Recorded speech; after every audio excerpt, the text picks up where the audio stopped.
Hola amigos, ¿cómo están? Esta noche es un nuevo programa de Destellos. Estaba esperando con ansias que se llegara este día para compartir un nuevo tema con ustedes. Estamos hablando, como es principio de año y pasó la Navidad, pues estábamos hablando de Jesús y su niñez. En esta ocasión vamos a continuar con la otra parte que se llama la niñez posterior a Jesús. Sí, este tema es súper interesante y además muy ameno y nos llena también de mucha ternura y deseos de conocer este Jesús que va creciendo día a día y experimentando todo aquello que le corresponde a un niño común y corriente, así como era su niñez, a pesar de ser el Hijo de Dios encarnado. Vamos a ver en esta parte el documento 124 del libro de Urantia, pero no lo vamos a revisar completamente, sino que solamente las partes relevantes. Vemos entonces, compartiendo con ustedes, vamos a iniciar esta nueva producción o esta nueva etapa.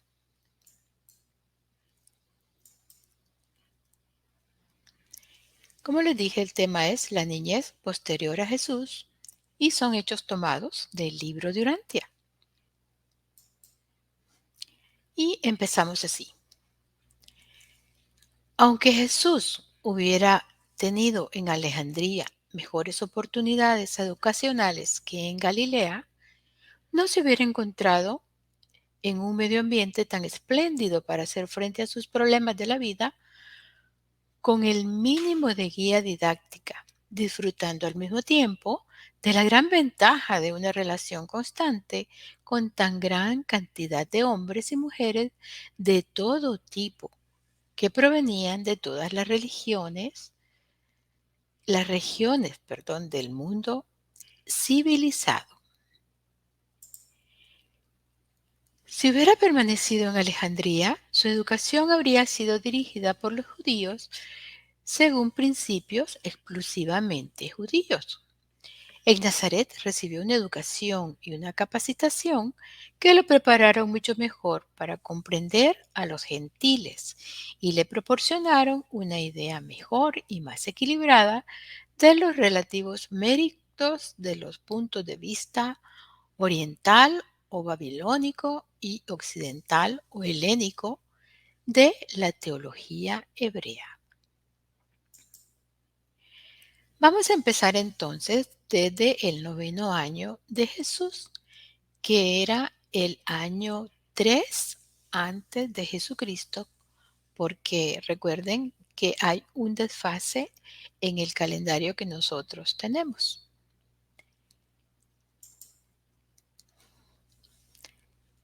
Aunque aunque no se pudo decir que Jesús hubiera estado jamás gravemente enfermo, sufrió algunas de las enfermedades menores de la infancia durante este año, juntamente con sus hermanos y su hermanita, porque ya Jesús tenía una hermanita, además de sus hermanos. La dificultad más grave que ocurriera hasta el momento en la escuela se produjo a fines del invierno, cuando Jesús se atrevió a discutir la enseñanza del Chazán, de que todas las imágenes, pinturas y dibujos eran de naturaleza idólatra, como decía la religión que se profesaba en esos días. A Jesús le gustaba dibujar paisajes y modelar en arcilla una gran variedad de objetos. Todo esto estaba estrictamente prohibido por la ley judía. Todo eso estaba estrictamente prohibido, pero hasta ese momento había podido controlar las objeciones de sus padres para que le permitieran continuar en estas actividades. Imagínense, Jesús desde niño ya sentía ese amor por la belleza, ¿no? Y por eso él se recreaba en el arte que él mismo creaba. Pero hubo problemas en la escuela cuando uno de los estudiantes menos brillantes descubrió a Jesús haciendo un retrato al carbón del maestro sobre el piso del aula. Ahí estaba el retrato, tan claro como la luz del día. Y muchos de los ancianos lo vieron antes de reunirse en consejo y apersonarse ante José para exigirle que algo tenía que hacer para reprimir la desobediencia de su hijo mayor. Aunque no era la primera vez que José y María recibían quejas sobre las reacciones de su versátil y enérgico niño, se trataba de la acusación más seria hasta ese momento.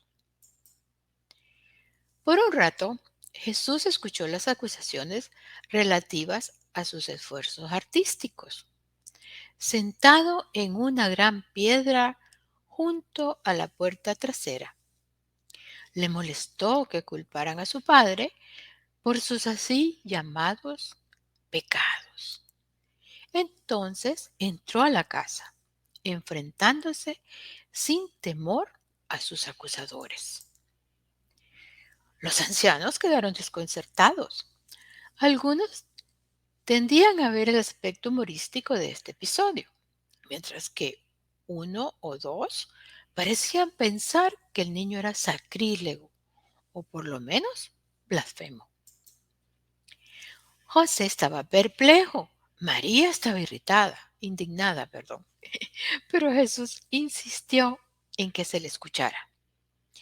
Le dejaron hablar y defendió valientemente su punto de vista, concluyendo con gran dominio de sí mismo que acataría la decisión de su padre tanto en este asunto como en toda otra divergencia. Y el Consejo de Ancianos partió en silencio.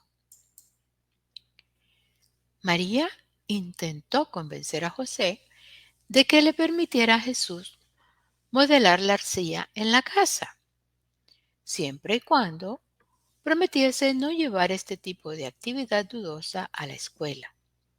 Pero José se vio obligado a decidir que la interpretación rabínica del segundo mandamiento debería prevalecer.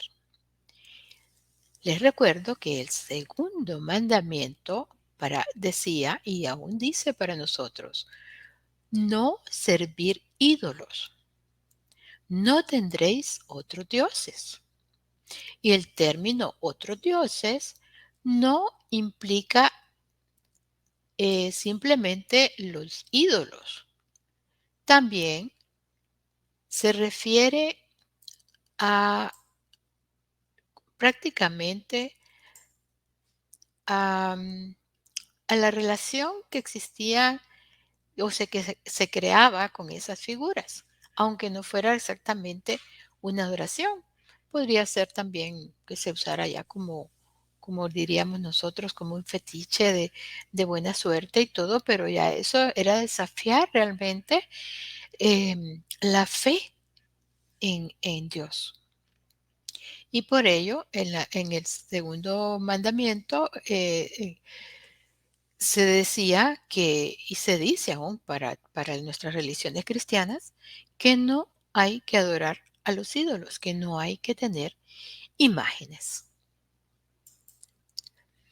Desde ese día, mientras Jesús vivió en casa de su padre, no volvió a dibujar ni modelar objetos, pero no estaba convencido de lo que había hecho fuera un mal, y abandonar una actividad para él tan placentera fue una de las cosas más difíciles de su niñez. Era como robarle experimentar la belleza donde Dios se revela en toda la creación. Disculpen, tengo un poquito irritada la garganta.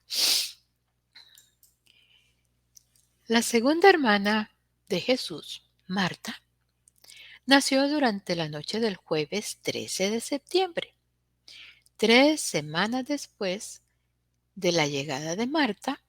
José, que a la sazón se encontraba en casa, empezó a construir un agregado a la casa, un cuarto que sería combinación de taller y de dormitorio. También se construyó un pequeño banco de trabajo para Jesús, que por primera vez en su vida poseía herramientas propias. Durante muchos años y en distintos momentos, trabajó en su banco y aprendió a hacer yugos con gran pericia. Ya demostraba también sus habilidades manuales, además de sus dibujos. Él podía entonces ya tenía ese gran don de poder crear, ya se vislumbraba ese poder que iba a tener o que tenía de construir, de crear. En mayo de ese año, en la granja de su tío, Jesús ayudó por primera vez a cosechar el trigo. Antes de cumplir los 13 años, ya había averiguado algo de prácticamente todo trabajo que desempeñaban los hombres y mujeres en Nazaret, excepto el trabajo en metal. Cuando fue mayor, después de la muerte de su padre, pasó varios días, varios meses en el taller de un herrero. Ahí sí aprendió a trabajar el metal. Jesús seguía creciendo física, intelectual, social y espiritualmente. Los viajes afuera del hogar le proporcionaron una comprensión mejor y más generosa de su propia familia. A esta altura, sus padres aprendían de él tanto como seguían enseñándole. Jesús era un pensador original y un maestro experto aún desde su juventud. Se encontraba en conflicto constante con la así llamada ley oral, pero siempre intentaba adaptarse a las prácticas de su familia. Se llevaba muy bien con los niños de su edad, pero a menudo se desalentaba porque la mente de estos niños era de reacción lenta. ¿A qué se referían aquí con la ley oral? Bueno, en las prácticas judías en el tiempo de Jesús, y creo que todavía ahora, no soy experta en eso, hay lo que se llama el Talmud y la Torá, pero esta división se refiere a que hay una parte que es oral, que se refiere a las tradiciones del pueblo desde los ancestros, y también la parte escrita que se refiere a lo- los mandamientos de Moisés que fueron escritos. Entonces, con el pasar del tiempo, pues la ley oral había tomado un gran, ¿cómo les diré? Una gran preponderancia, una gran importancia y prácticamente regía la vida de ellos. Entonces, esas tradiciones eran las que ponían en conflicto a Jesús porque no estaba de acuerdo con todas ellas. Él creía más en la ley escrita, en la ley de Moisés. porque era lo que él consideraba pues revelado prácticamente de Dios. Y lo otro, en las tradiciones, ustedes saben que siempre se mezclan costumbres y creencias y que eso pues quizás afecta un poco lo que se refiere a la pureza de la fe. Antes de los 10 años ya era un líder en un grupo de 7 muchachos que formaron una sociedad para promover la conquista de la vida adulta, tanto física como intelectual y religiosa. Con estos muchachos, Jesús, con éxito, introdujo muchos juegos nuevos y varias formas mejoradas de recreación física. No se puede realmente dudar que Jesús mostraba liderazgo desde desde pequeño, ¿no? Ups, perdón, creo que se me ha ido la imagen acá. Ujú. Sí, y estábamos empezando lo que era el 10.º año. En el 10.º año, ¿verdad? El 5 de julio, el primer sábado del mes, Jesús, mientras paseaba por el campo con su padre, dio por primera vez expresión a sentimientos e ideas que indicaban que estaba empezando a adquirir conciencia de la naturaleza de su extraordinaria misión en la vida. Aquí ya empezaba su despertar, empezaba a sentir ese llamado y por eso también tenía la confusión. José escuchó atentamente las palabras importantes de su hijo, pero hizo muy pocos comentarios. Tampoco contribuyó información alguna. Al día siguiente, Jesús tuvo una charla similar, pero más larga, con su madre. María también escuchó su razonamiento, pero tampoco proporcionó información alguna.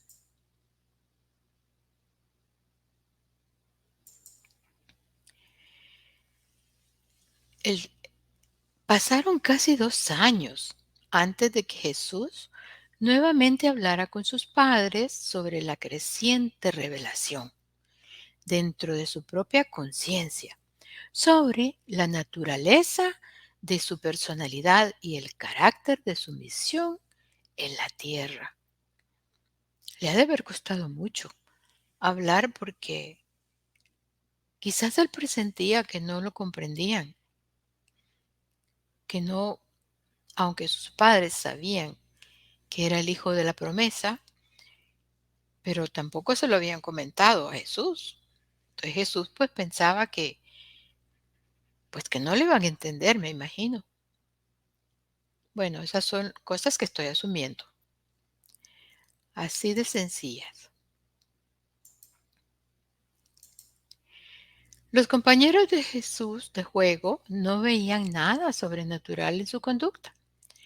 En la mayoría de los aspectos, él era semejante a ellos.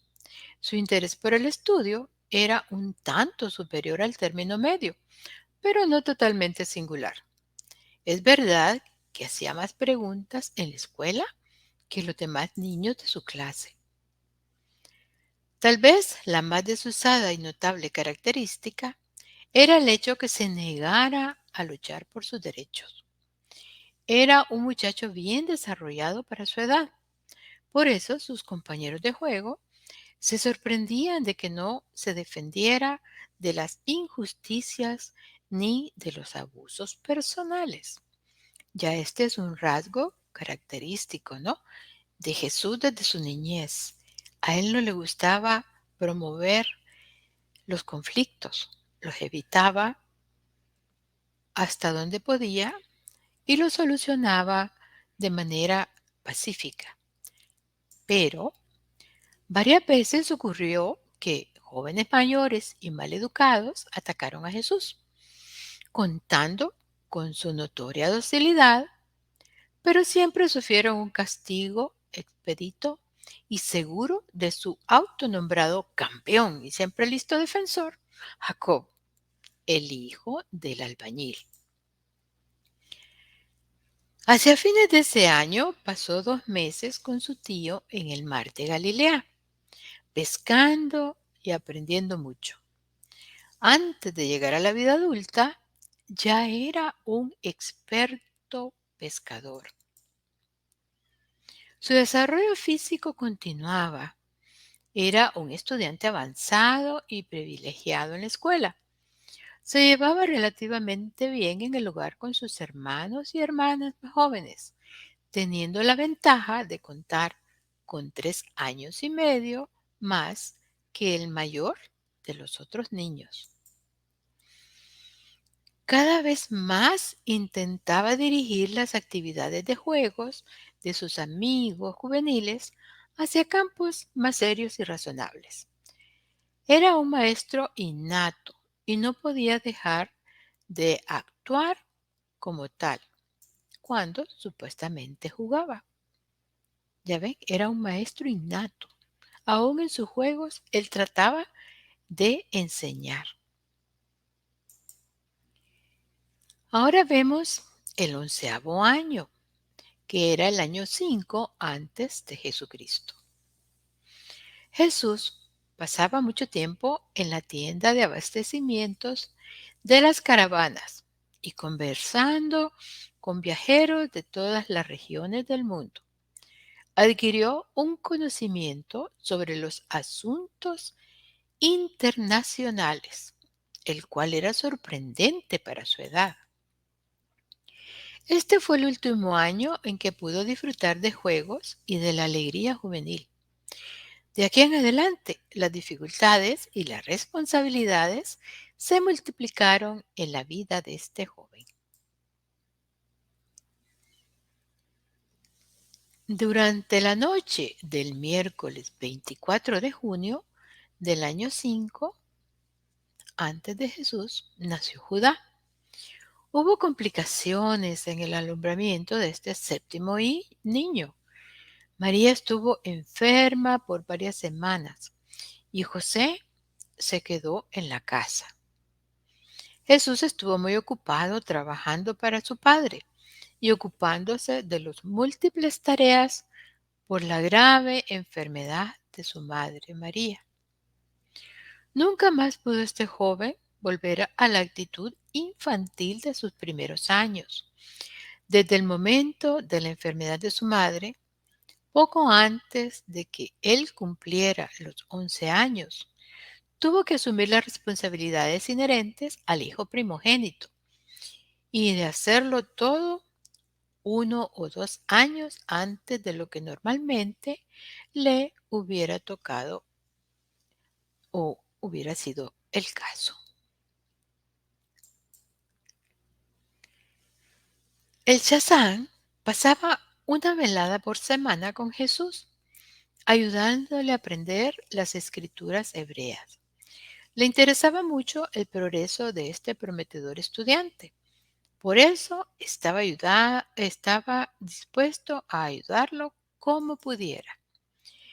Este pedagogo judío ejerció gran influencia sobre la mente en crecimiento de Jesús, pero nunca pudo comprender por qué Jesús era tan indiferente a sus sugerencias sobre la perspectiva de que fuese a Jerusalén para continuar su educación con los rabinos eruditas. Al fin de su 11.º año de vida, Jesús era un joven vigoroso, bien desarrollado, moderadamente dotado del sentido del humor y con tendencias optimistas. Pero de ahí en adelante pasaba con más frecuencia periodos de profunda meditación y seria contemplación. Caramba, si yo me comparo con estas edades de Jesús, en ese 11.º año de mi vida, yo creo que todavía jugaba, no tenía responsabilidades, gozaba mucho de la protección de mis padres, y vivía una vida muy cómoda. En cambio, Jesús ya tenía una gran formación. Bueno, mucho pensaba en cómo cumplir con sus obligaciones familiares y obedecer al mismo tiempo el llamado de su misión en el mundo. Ya había concebido la idea de que su ministerio no se limitaría al mejoramiento del pueblo judío. Vamos a pasar ahora al año 12º, que era el sexto año antes de Jesucristo. Este fue un año memorable en la vida de Jesús. Continuó progresando en la escuela y estudiaba la naturaleza sin cansarse. Al mismo tiempo, se interesaba cada vez más por los métodos que usaba la gente para ganarse la vida. Empezó a trabajar regularmente en el taller de carpintería y se le permitió que manejara sus ganancias, un arreglo muy poco común en una familia judía. Ese año también aprendió la cordura de mantener tales cosas como secretos de familia.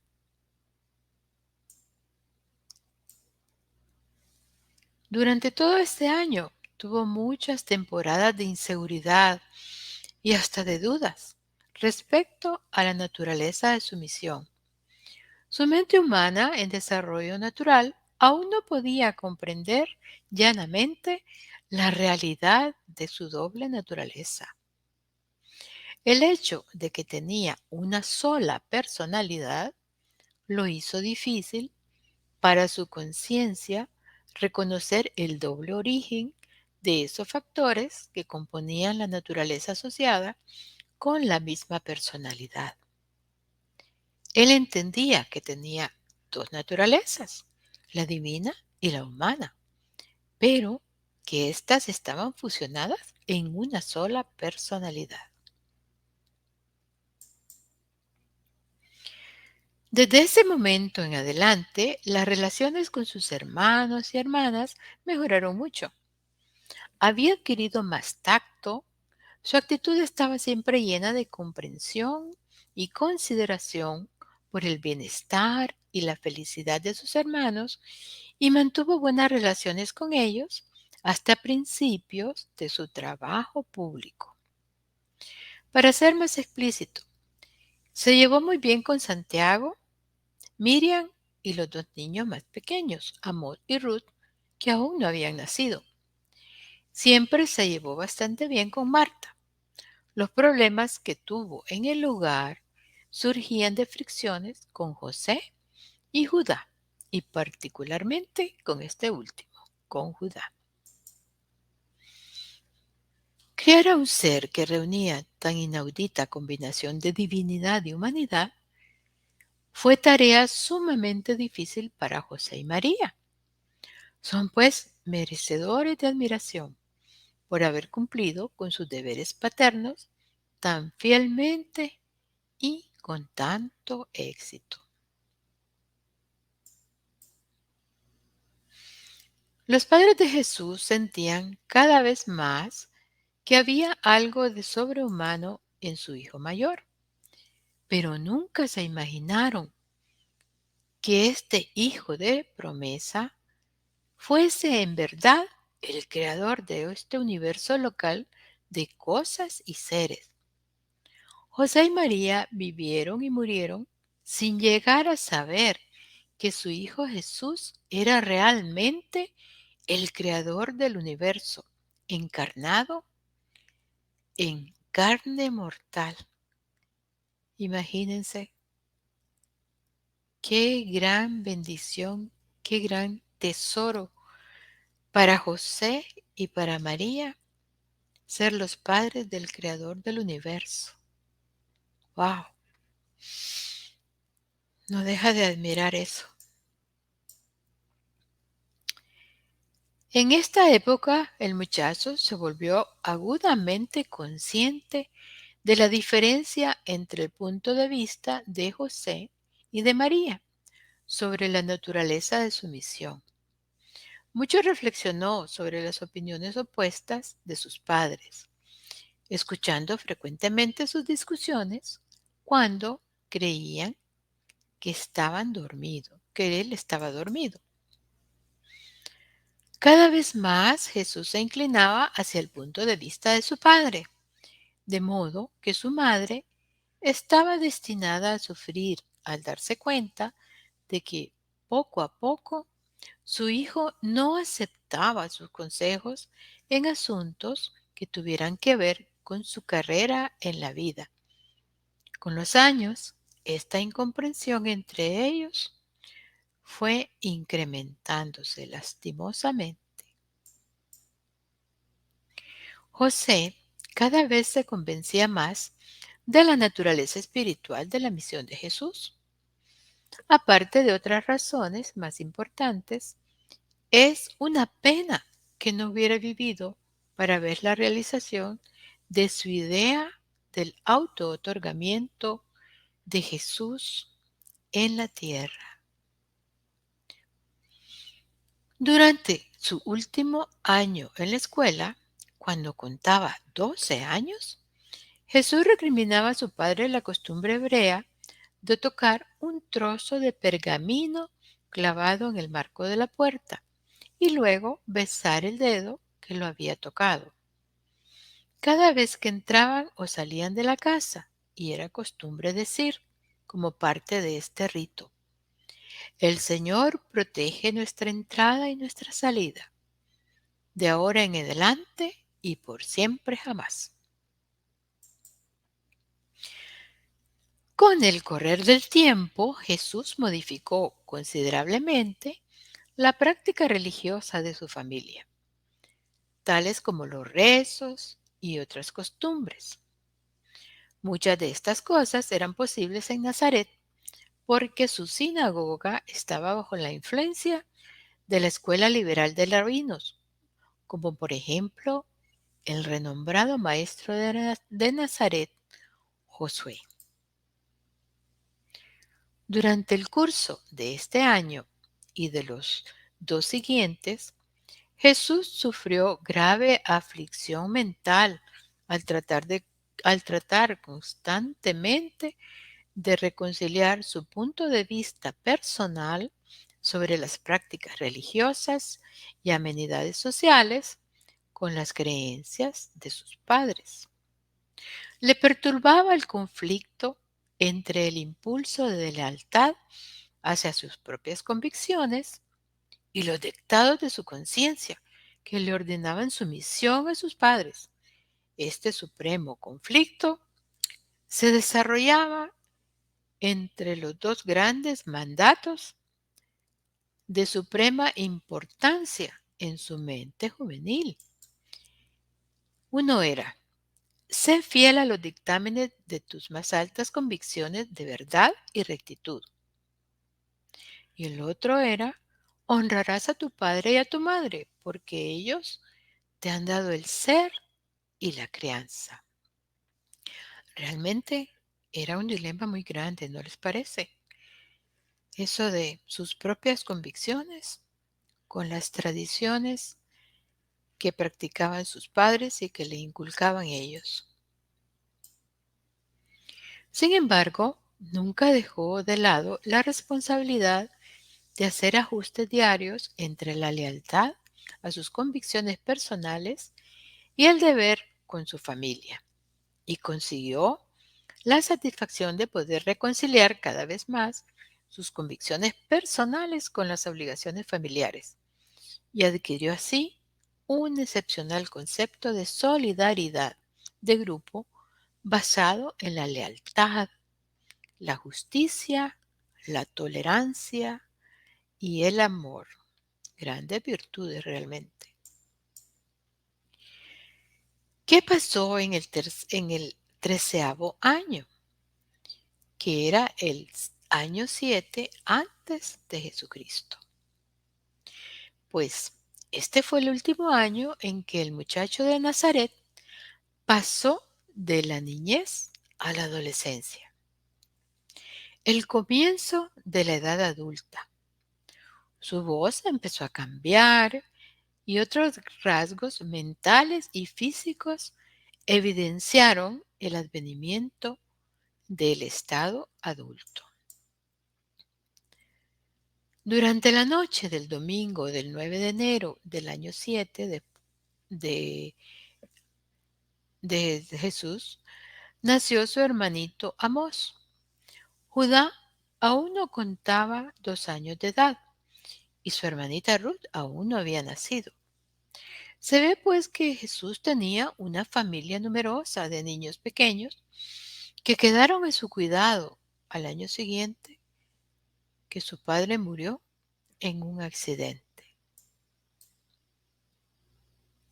Promediaba el mes de febrero cuando Jesús estuvo humanamente seguro de que estaba destinado a realizar una misión sobre la tierra para el esclarecimiento del hombre y la revelación de Dios.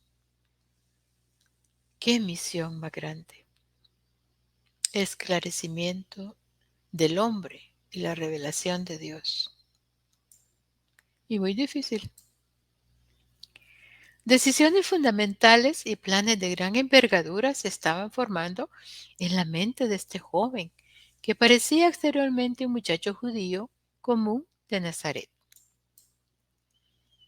La vida inteligente de todo Nevadón contemplaba fascinado y maravillada lo que había empezado a desarrollarse en el pensamiento y las acciones de este hijo adolescente de un carpintero.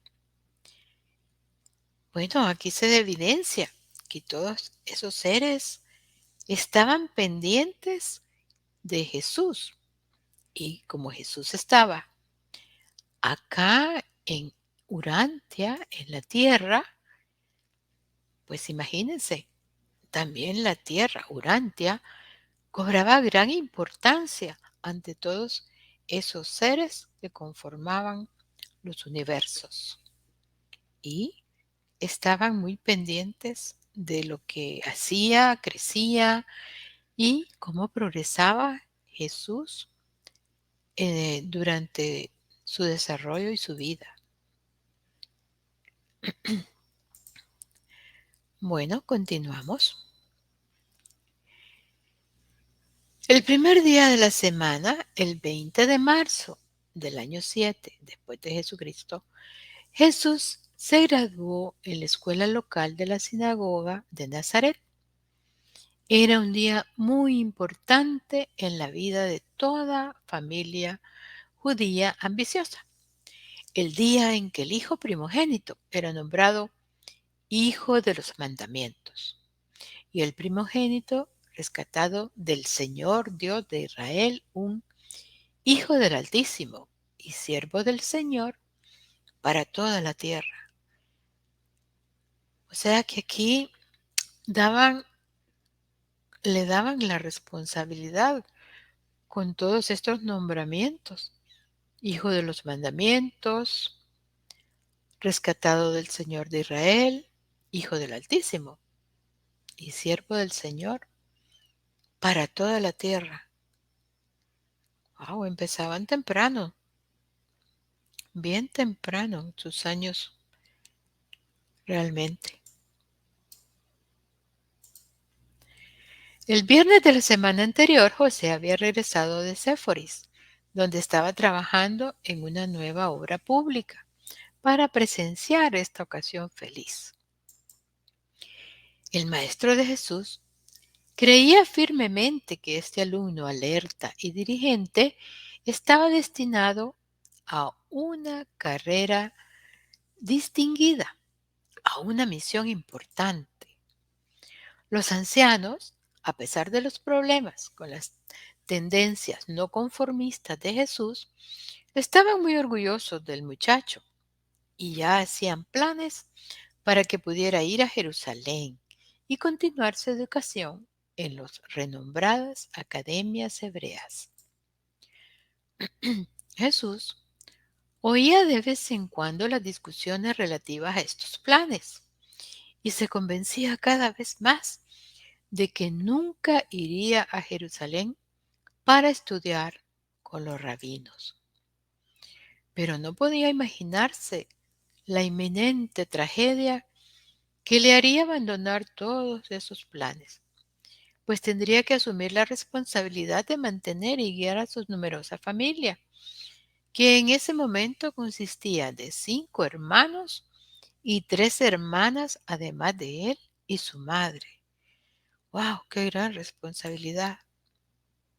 Y con qué amor lo hacía.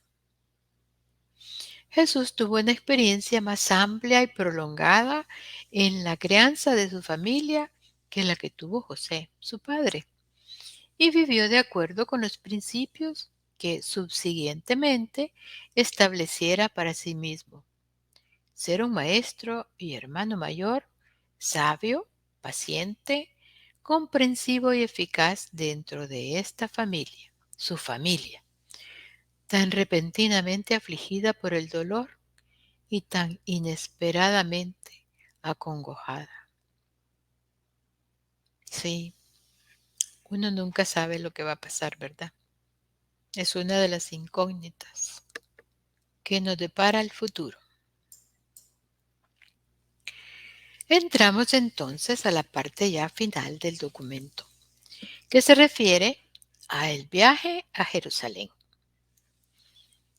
Jesús, en el umbral de la vida adulta, ya graduado de las escuelas de la sinagoga, reunía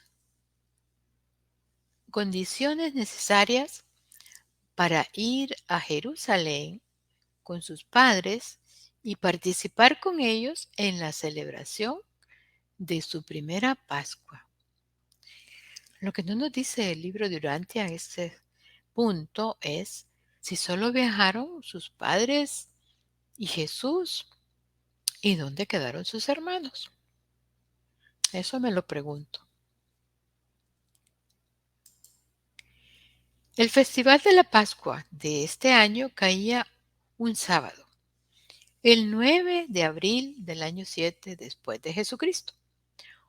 Un grupo numeroso, 103 personas, se preparó para salir de Nazaret temprano por la mañana del lunes 4 de abril, camino a Jerusalén.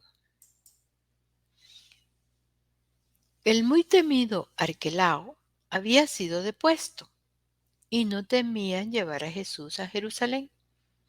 Habían pasado 12 años desde que el primer Herodes intentó destruir al niño de Belén, y nadie pensaría en asociar este acontecimiento con el desconocido muchacho de Nazaret. Aquí vamos a hacer una pequeña nota aclaratoria. Sobre el viaje a Jerusalén, el libro de Urantia nos relata con mucho detalle, de una manera muy pintoresca y detallada, toda la travesía y cómo Jesús aprendía, disfrutaba de lo que le contaban sus padres respecto a hechos históricos de los días lejanos en la historia de Israel, y también disfrutaba de la diversidad del paisaje, de la diversidad de las actividades que podía realizarse durante el viaje. Disfrutaba de los descansos, de las noches estrelladas. Bueno, Jesús era tan optimista que disfrutaba de todo, porque miraba que la mano del Padre estaba en todo, en toda la creación, en toda circunstancia. Él siempre encontraba la forma positiva para todo. Y este viaje no fue una excepción. Pero como les digo, el libro lo relata con todo detalle, que la verdad se nos haría muy largo este programa para referirnos y hacer que también nosotros disfrutáramos de ese viaje junto a Jesús. Les recomiendo leer el libro y el documento 124 para que lo puedan disfrutar a solas, reflexionar en todo lo que se refiere a este viaje a Jerusalén. Aquí solamente voy a mencionar algunos aspectos que consideré más o menos relevantes.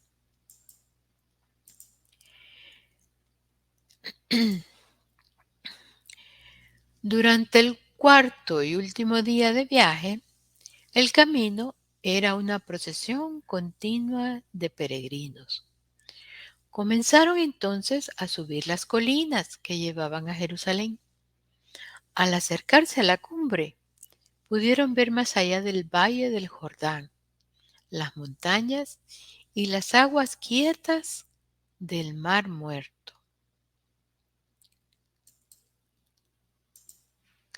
A mitad del camino a Jerusalén, Jesús vio por primera vez el Monte de los Olivos, región que jugaría un papel tan importante en su vida futura.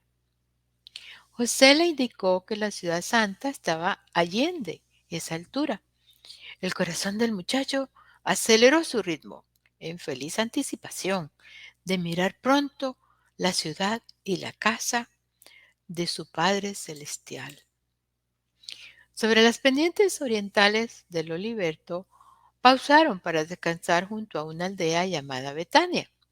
Los hospitalarios aldeanos atendieron a los peregrinos y por casualidad la familia de José se había detenido cerca de la casa de un tal Simón, que tenía 3 hijos de la edad de Jesús: María, Marta y Lázaro. Invitaron a la familia de Nazaret para que entrara a descansar, y de allí empezó una amistad que habría de durar toda la vida entre las dos familias. Durante su vida, llena de acontecimientos, Jesús se detuvo muchas veces en esta casa. Así siguieron camino y pronto llegaron a la cumbre del Oliveto. Y desde ahí Jesús vio por primera vez en su memoria la ciudad santa, los imponentes palacios y el inspirador templo de su Padre. Nunca vivió Jesús una emoción tan puramente humana como la que le sobrecogió en ese momento, al contemplar embelesado por primera vez a Jerusalén, en ese atardecer de abril sobre el monte de los olivos. Años después, en ese mismo lugar se detuvo y lloró por la ciudad que estaba a punto de rechazar a otro profeta, al último y al más grande de sus maestros celestiales. Poco después llegaron al lugar donde iban a alojarse durante su estadía para la semana de Pascua, la amplia casa de un pariente rico de María, uno quien por Zacarías conocía algo de la historia de Juan y de Jesús, y el día siguiente, el día de la preparación, se aprontaron para la apropiada celebración del sábado de Pascua. Aunque todo Jerusalén estaba activo y ocupado con las preparaciones de la Pascua, José encontró tiempo para llevar a su hijo de visita a la academia, donde se había pensado que proseguiría su educación 2 años más tarde, en cuanto cumpliera la edad requerida de 15 años. José estaba verdaderamente perplejo cuando observaba el poco interés de Jesús por estos cuidadosos planes. Claro, Jesús tenía otros planes. Jesús estaba profundamente impresionado por el templo, todos sus servicios y las otras actividades relacionadas. Por primera vez desde los 4 años estaba tan preocupado por sus propios pensamientos que se le olvidó hacer muchas preguntas. Sin embargo, consiguió plantearle a su padre varias preguntas embarazosas, como ya lo había hecho en previas ocasiones, como por qué el Padre Celestial exigía el sacrificio de tantos animales inocentes y desamparados. Bien sabía su padre, porque podía leerlo en la expresión del rostro del muchacho, que sus respuestas y explicaciones no satisfacían a este hijo de pensamientos profundos y raciocinio preclaro. El día antes del sábado de Pascua, una oleada de iluminación espiritual llenó la mente mortal y el corazón humano de Jesús de desbordante y afectuosa piedad por las multitudes espirituales, ciegas y moralmente ignorantes reunidas para celebrar la antigua conmemoración de Pascua. Ah, ¿qué pensará Jesús ahora también? De que nosotros, en gran mayoría, seguimos ciegos e ignorantes, a pesar de tanto tiempo transcurrido. Este fue uno de los días más extraordinarios que el Hijo de Dios viviera en la carne. Y durante la noche, por primera vez en su carrera terrenal, apareció ante él un mensajero autorizado de Salvington, enviado por Emmanuel, que le dijo: ha llegado tu hora. Ya es tiempo que comiences los asuntos de tu padre. ¡Wow! El mensajero autorizado de Salvington, enviado por Emmanuel. Ha llegado tu hora. Ya es tiempo que comiences los asuntos de tu padre. Así, cuando las pesadas responsabilidades de la familia de Nazaret descendían sobre sus hombros juveniles, llegaba al mismo tiempo un mensajero celestial para recordar a este muchacho que aún no había cumplido los 13 años, que había llegado la hora de empezar la reanudación de las responsabilidades para lo cual él se había encarnado, ¿no?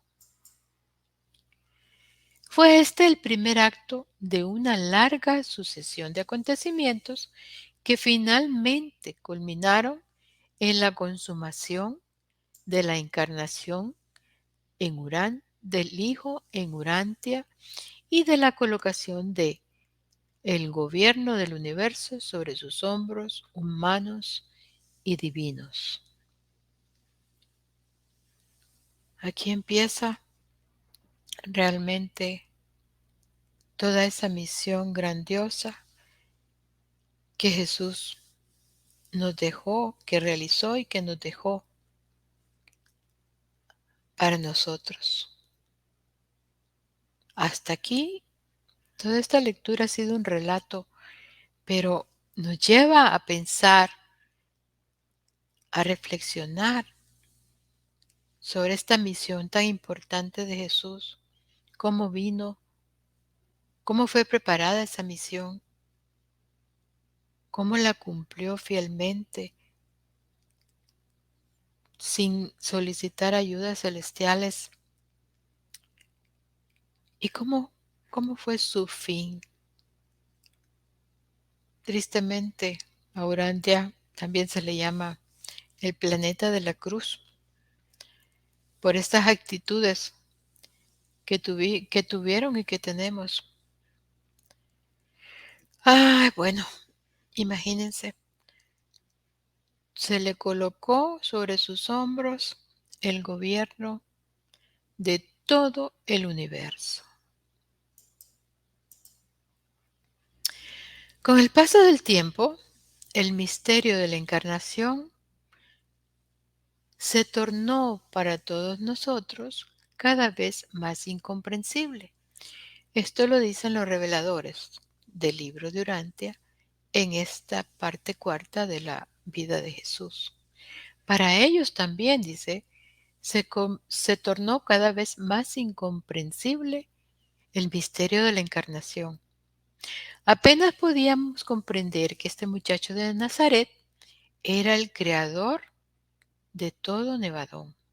Imagínense si para ellos era difícil, no digamos para nosotros, ¿verdad? Ese misterio de la encarnación. Y siguen diciendo los reveladores.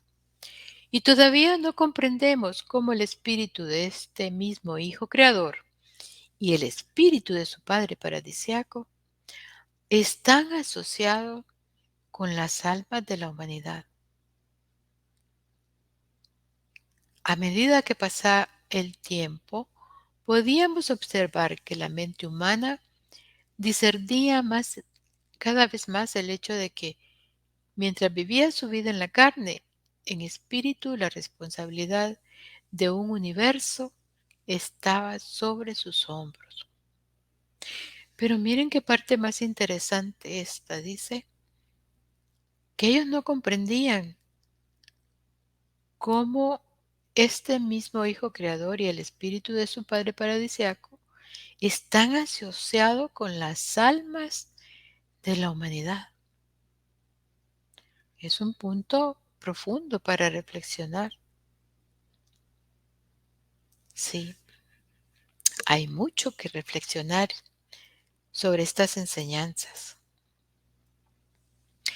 Y así termina la carrera del niño de Nazaret y comienza el relato de su adolescencia, de este ser humano divino, cada vez más autoconsciente, que ahora comienza a discurrir su carrera en el mundo, mientras lucha por integrar su gran propósito de vida con los deseos de sus padres y las obligaciones para con su familia y para con la sociedad de su tiempo y de edad.